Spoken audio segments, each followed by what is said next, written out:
నిష్పక్షపాతంగా పోరాటం చేసినటువంటి ఎంతోమంది ఉద్యమకారులు కనుమరుగైపోయారు.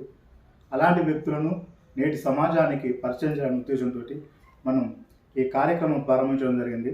ఇందులో భాగంగా ఉస్మానియా యూనివర్సిటీ విద్యార్థి, ఉద్యమకారుడు, సోషల్ యాక్టివిస్టు సురేందర్ మనతో ఉన్నాడు. నమస్తే సురేందర్. నమస్కారం అండి. నీ యొక్క కుటుంబ నేపథ్యం తెలుసుకునే ముందు తెలంగాణ ఉద్యమంలో నీకు బాగా గుర్తున్న ఒక మంచి సంఘటన. 2009 అక్టోబర్ మంత్, డేట్ అంతా ఐడియా లేదు. అప్పుడు ఏంటంటే మేము ఇక్కడ మెస్లో టిఫిన్ చేస్తున్నాం. కొంతమంది మా తోటి విద్యార్థి వచ్చి ఇక్కడ ఉద్యమకారులని అణిచివేయడం కోసం ఉద్యమకారులని విద్యార్థులను అరెస్ట్ చేసి పోలీసులు కొట్టుకుంటూ తీసుకెళ్లారని చెప్పారండి. అప్పుడు మేము ఏంటంటే మేము అందరం కలిసి ఆర్ట్స్ కాలేజ్కి వచ్చాం. వచ్చి అందరం కలిసి ఒక ర్యాలీగా ఇక్కడ నుంచి ఎన్సీ గేట్ వరకు ర్యాలీగా వెళ్తున్నామండి. ఈ ఎన్సీ గేట్ దగ్గర పోలీస్ బలగాలు మొత్తం సిఆర్పిఎఫ్, ఆర్ఎఫ్ఐడి, టాస్క్ ఫోర్స్, ఇంకా బెటాలియన్ ఇవన్నీ మోహరించాయి. మేము అక్కడ రావడంతోనే మీరు లోపలికి నుంచి బయటకు రావడం మీకు అనుమతి లేదు, అసాంఘిక శక్తులు బయటకు వస్తున్నాయి అని మాకు ఇంటెలిజెన్స్ రిపోర్ట్ వచ్చింది. అందువల్ల మీరు బయటకు రావద్దని పని పోలీసులు అనడం జరిగింది. ఏం జరిగింది?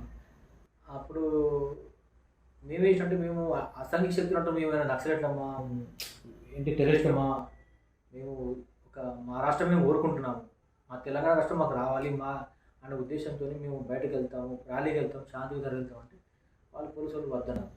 దాంతో అక్కడ వాగ్వాదం జరిగింది. కొంతమంది విద్యార్థులు వాళ్ళని పోలీసులు చితకబాదారు. ఆ క్రమంలో మేము అక్కడ వెళ్తున్నాక ఒక సిఆర్పిఎఫ్ కానిస్టేబుల్ ఏంటంటే లాటతో కుట్టడం జరిగింది. ఆ లాట అనేది వచ్చి ఇక్కడ తగిలిందండి. తగడంతో ఇక్కడ నాకు గాయమైంది. ఆ రక్తం కూడా ఇలా కారుతుందండి. ఇట్లా నేనేమో కూడా చెమట ఆడుకుంటున్నాను. చెమట గారి చూసుకునేసరికి ఏంటంటే చేతికి ఎంత ఏంది, రక్తం ఎంత ఎర్రగా ఉంది, ఎవరిది బ్లడ్ అని మళ్ళీ వేరే బ్లడ్ అనుకుంటున్నాను. ఈ బ్లడ్ నాదేనా వేరే వ్యక్తి వచ్చి నీకు రక్తం వస్తుంది చూసుకోవాలి ఇక్కడ చాలా పెద్ద గాయమైంది. ఆ గాయం కూడా నేను లెక్క చేయకుండా జై తెలంగాణ, జై జై తెలంగాణ అనుకుంటా పోలీసులకి పోవడం జరిగింది. వాళ్ళ తోపులాట జరిగింది. అలా జరిగే కొంచెంసేపటికి ఒక అర్ధగంట తర్వాత నేను తల తిరిగి పడిపోయాను. నన్ను గాంధీ హాస్పిటల్ తీసుకెళ్ళారు. అక్కడ స్టిచ్ చేసేసి సెలవు బట్టలకి ఇచ్చారు. మళ్ళీ సాయంత్రం 5-6 గంటలకు డిశ్చార్జ్ చేశారు. మళ్ళీ ఉదయాన్నే ఏంటిది లేచి మళ్ళీ తెలంగాణ వచ్చి మళ్ళీ పాల్గొన్నాను. ఇది బాగా గుర్తున్న సంగతి. చాలా చాలా గుర్తుంది. ఇప్పుడు ప్రస్తుతం మీ కుటుంబ నేపథ్యం? మాది ఉమ్మడి కర్నూలు జిల్లా జగిత్యాల మండలంలో ధనంపురి లక్ష్మీ నరసింహస్వామి ధనంపురి ఉంటుంది. అక్కడ మా నివాసం. అక్కడ ఇప్పుడు ప్రస్తుతం ఏం చేస్తున్నావు? మరి హైదరాబాద్ ఖాళీగా ఉన్నాను. ఖాళీ ఉంటున్నావు. నీకు కానిస్టేబుల్ ఉద్యోగం వచ్చింది? నాకు 2009లో కానిస్టేబుల్ వచ్చింది. అప్పుడు ఏంటంటే నాకు ఈ తెలంగాణ గురించి అక్కడ ట్రైనింగ్ సెంటర్లో జనరల్ చేసేటప్పుడు బోలో భారత్ మాతాకి అంటే నేను జై తెలంగాణ అన్నాను. ఎవరు జై తెలంగాణ ఎక్కడ వచ్చి ఒక పోలీస్ ఆఫీసర్ వచ్చి నన్ను అడిగారు, తెలంగాణ పిచ్చి నీలో ఉన్న పోలీసు లక్షణాలు లేవు, నీలో ఉద్యమకారుల లక్షణాలు ఉన్నాయి, నక్సలైట్ లక్షణాలు ఉన్నాయి, నీ పోలీసు ఉద్యమం పనికిరాని నాకు టార్చర్ చేయడం జరిగింది. మళ్ళీ ఇంకోటి ఏంటంటే నేను అక్కడ తెలంగాణ నుంచి మోటివేషన్ చేయడం, తెలంగాణ చెప్పడం వల్ల ఏంటంటే వాళ్ళు నా మీద ఏంటిది కావాలని కక్షపూర్తకంగా నన్ను టార్గెట్ చేయడం, పనిష్మెంట్ చేయడం. ఇలా అయ్యేసరికి ఏంటంటే ఈ టార్చర్ భరించలేక నేను ఉద్యోగం వదిలిపెట్టచ్చి ఉద్యోగంలో పాల్గొన్నాను. ఉద్యోగంలో పాల్గొన్నాను. మరి తెలంగాణ వచ్చిన తర్వాత టీఆర్ఎస్ ప్రభుత్వం కన్సల్ట్ కాదా? ఉద్యోగం కోసం నా ఉద్యోగం పోగొట్టుకున్నాను. తెలంగాణ వచ్చినాక టీఆర్ఎస్ ప్రభుత్వం గెలిచినాక కవితక్క కానీ, కేటీఆర్ అన్న కానీ, హరీష్ అన్న కానీ వీళ్ళందరి దగ్గరికి వెళ్ళాను. కవితక్క అంటే నా దగ్గర చెప్తాను, కేటీఆర్ అన్న కూడా నా దగ్గరతో చెప్పిస్తాను, హరీష్ అన్న కూడా మా బాగాతో చెప్పిస్తాను. వాళ్ళు అనడం తప్ప చేసింది ఏం లేదండి. పట్టించుకున్నారు. పోతే చెప్పడం రెండు అంటూ ఏంటిది మాట్లాడడం జరిగింది. కానీ ఎప్పుడు కూడా ఈ విషయం నాకు గవర్నమెంట్కు రిఫర్ చేయలేదు, ఏం చేయలేదు. ఏదో నామకవాస్తు ఉద్యమకారులను చూసి గుర్తుపట్టడం తప్ప ఏం చేయలేదు. ఇప్పుడు కొత్తగా కాంగ్రెస్ ప్రభుత్వం వచ్చింది కదా, ఎంతో మందికి ప్రజా దర్బార్ పెట్టి ఎంతో మందికి ఇట్లా నీలా ఉద్యోగం ఊరిపోయి ఎంతో మందికి ఉద్యోగాలు ఇస్తారు. మరి నువ్వు ఏమన్నా కన్సల్ట్ అయినా ప్రభుత్వాన్ని? అదే నేను ఇప్పుడు రేవంత్ అన్న గారిని అర్థం అనుకుంటున్నాను, కలిసి అర్థం అనుకుంటున్నాను. కానీ నాకు ఛాన్స్ దొరకట్లేదండి పోవడానికి, అసలు దారి దొరకట్లేదు. అంటే అక్కడికి టైం కుదరక వెళ్ళడం లేదు. ప్రజాదర్బార్ పెట్టారు కదా. ప్రజల దర్బార్ పెట్టినప్పుడు ఫస్ట్ రోజు నేను వెళ్దామనేసరికి ఆ రోజు వీలు కాలేదు. రెండో రోజు వెళ్ళేసరికి రేవంత్ అన్న లేదు. మరి ప్రభుత్వానికి న్యాయం జరుగుతుంది అనుకుందా? జరుగుతుంది, తప్పకుండా జరుగుతుంది. నేను రేవంత్ అన్న గారితో కలిసినప్పుడు ఖచ్చితంగా నాకు జరుగుతుంది. ఎందుకు అంత నమ్మకం ఏంటి ప్రభుత్వం మీద? అవును, ఇప్పుడు నల్లి డిఎస్పీ నల్లి గారి నుంచి మీకు తెలుసు కదండి. ఆ మేడంకి జాబ్ ఇస్తాను.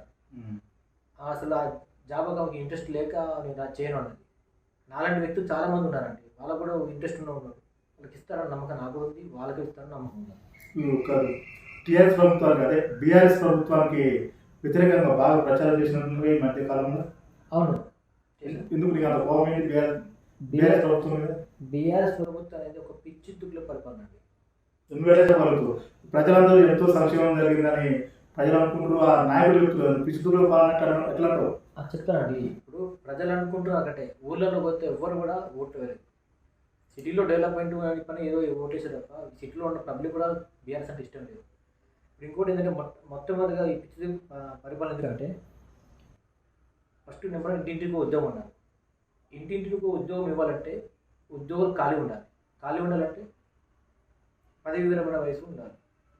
పదవి విరమణ ఉండాలి. పదవి విరమణ లేకుండా 55 సంవత్సరాలు ఉన్న వయసుని 61 చేసి ఆ వయసు పెంచడం వల్ల ఉద్యోగం ఖాళీ ఏర్పడదు, యువతకు ఉద్యోగం రాదు. ఇంకొకటి ఏంటంటే 55 సంవత్సరాల నుంచి 61 సంవత్సరాల వయసుకు జీతాలు 1,00,000 నుంచి 2,00,000 ఉంటాయి. వీళ్ళు అంటే వ్యక్తులకు పదవి విరమణ వయసు పెంచడం వల్ల ఆర్థిక పరంగా రాష్ట్రం డెవలప్ కాదు, నష్టపోతుంది. అదే యువతకు 18 నుంచి 20 సంవత్సరాల వ్యక్తికి జీతం 20 నుంచి 50 వరకు ఉంటుంది. అలాంటి వరకు రాష్ట్రం దీని వల్ల ఏంటిది ఆర్థికంగా డెవలప్ అవుతుంది. ఇంకోటి ఏంటంటే నిరుద్యోగులు అడిగారు 15,000 20,000 ఇచ్చినా ఉద్యోగం చేయడానికి అడిగారు. అవును, రెడీగా ఉన్నారు. ఇప్పుడు 10,000 ఇచ్చినా సరిపోతుంది, నేను గవర్నమెంట్ ఉద్యోగం చేస్తాను చాలా మంది ఉన్నారు.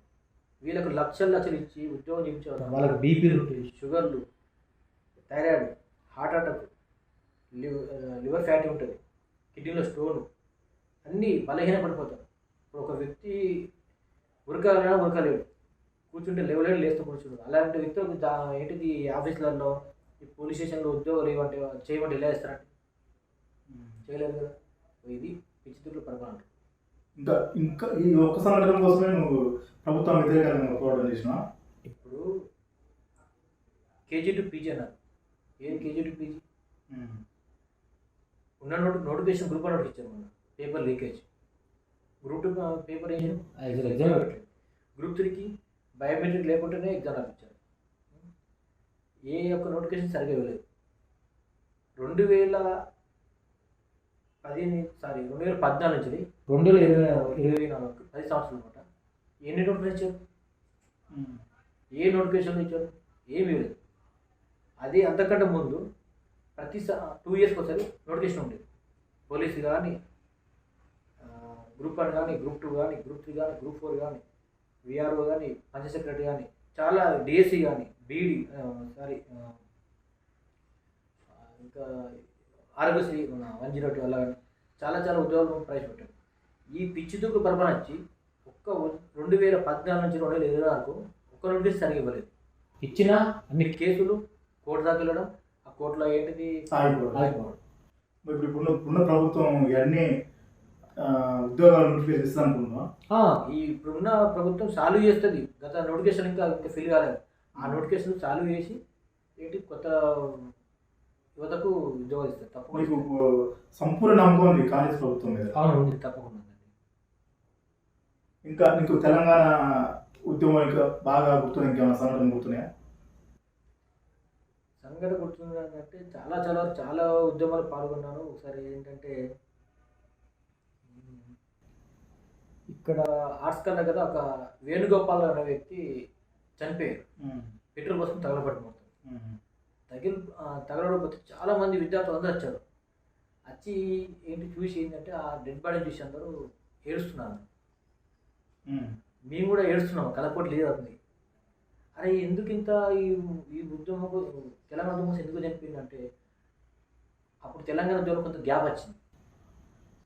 ఆ గ్యాప్ రావడం వల్ల ఏంటంటే దసరా హాలిడేస్ వచ్చి ఇంటికి వెళ్ళిపోయేసరికి ఉద్యమం ఎక్కడ చల్లారిపోయింది, ఉద్యమం ఈ తెలంగాణ మనకు రాదు అని నా నా నా ప్రాణం పోతే ఈ ఉద్యమం వేస్తుందని వేణుగోపాల్ అనే వ్యక్తి వెళ్ళి మన ఇక్కడ ల్యాండ్స్కేప్ గార్డెన్ ఉంటుంది, అందులో పెట్రోల్ వస్తుంది తగలబెడతారు. ఆ సంఘటన నాకు ఇప్పుడు గుర్తుంది. ఇది ఒక నిజమైన తెలంగాణ ఉద్యమకారుడి ఆవేదన. ఈ ప్రభుత్వంలో ప్రతి నిరుద్యోగికి, ప్రతి ఉద్యమకారుడికి న్యాయం జరుగుతుందని భావిస్తారు. ఇలాంటి వ్యక్తుల యొక్క ఆకాంక్షలను నెరవేరాలని కోరుకుంటూ అందరికీ మరొకసారి ప్రత్యేక ధన్యవాదాలు.